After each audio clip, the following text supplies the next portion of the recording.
You were at the White House today. Can you tell us what you were doing there, who you were speaking to? We had lunch with JD and some of our colleagues, and we talked about Rwanda and Congo a lot, trying to make sure we keep that peace still on track. JD and the President, Marco, I was there.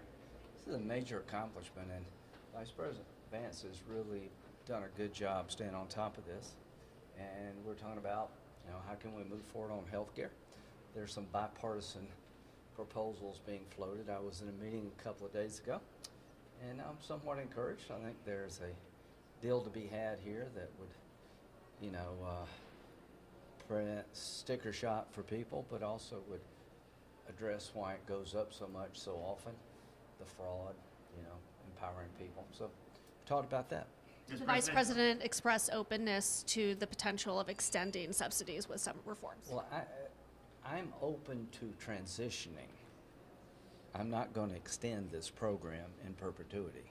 It has to be reformed, and we have to take some of the money that insurance companies receive, which is all of it now, and empower people to create consumerism.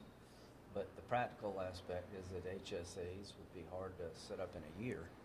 So I am definitely for a 2-year fix that would transition this program in a better spot. Do you get the sense that the White House would be willing to back something at the very end of December, or is this looking more like a 2026 issue? I think we're, to be honest with you, details matter. That, there'll probably be early next year before we can iron it out. But, I went to the meeting on healthcare because, when I was 21, my mom died. When I was 22, my dad died. But we had a restaurant, bar, pool room. We were underinsured. My parents had insurance, but it didn't cover the cost of the cancer. And pretty well wiped us out. And I paid those bills until I got out of the Air Force. So this idea of providing affordable insurance, sustainable, affordable insurance, matters to me, and I may be wrong, but I think there's a deal to be had here. What do you expect the president to speak about tonight? What do you want to focus on to address the issue? Two things. I think it's okay to talk about the problems that he inherited. So when you have 10 or 12, 20, whatever the number is, illegal immigrants come in a 4-year period, you'll never convince me that doesn't affect housing.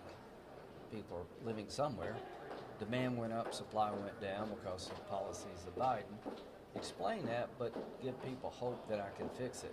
So I think it's okay to identify the problems that were a result of bad Biden policy, but you also got to show that the best is yet to come, and explain to people that we're on the right trajectory when it comes to inflation. We're not where we want to be, but explain to people, how can I make the cost of housing lower?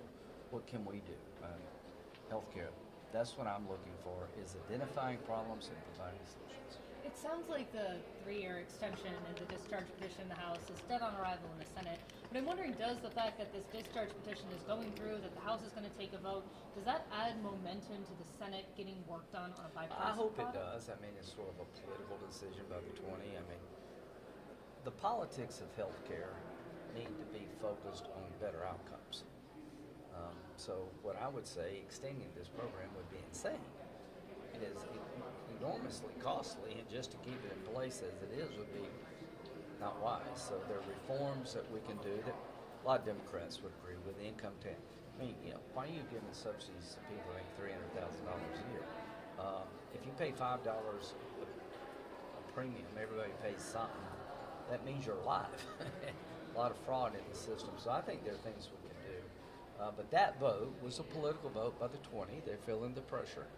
But there's no momentum over here to extend this program that I think is fatally flawed for 3 years. But I think you're right. It does create some momentum to fix it. In your conversations at the White House today, did you come away thinking that the White House was going to get more involved in these ACA I think talks? I came away thinking, were they had a better understanding of what we're trying to do?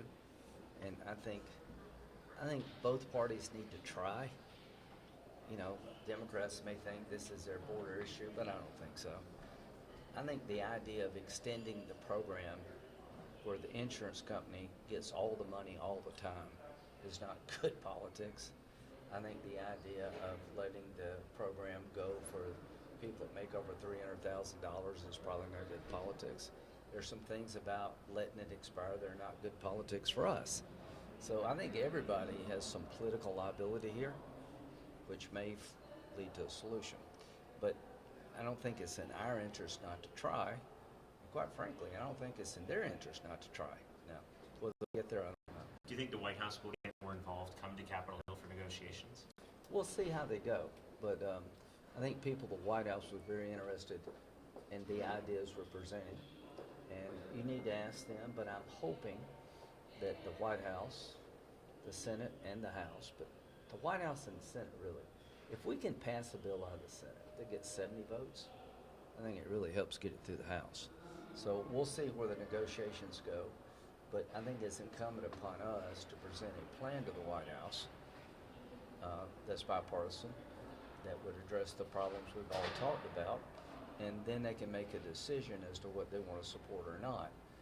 But if we did have a bipartisan plan, I think there'd be interest in the White House to try to get a solution. Do you think Collins Moreno is the best bet right now? With changes.